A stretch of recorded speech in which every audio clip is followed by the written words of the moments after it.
Hi, my name is Barry and welcome to our workshop studio. I'm your regular self-confessed flooring nerd and I'm going to be your host for this series. Join me as we explore the nuances of floating floors and how we're going to safeguard your investment beyond the product and beyond the installer.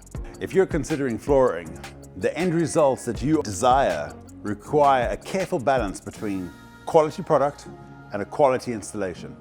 Don't just focus on the product.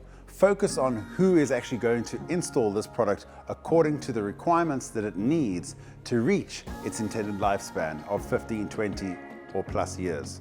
Be careful when horse trading various retailer installers against each other, because while you may have chosen your intended product, the supporting products and the installation skill set are absolutely mission critical in achieving long-term end results. As I say in the flooring industry, it's really the details that make the true difference.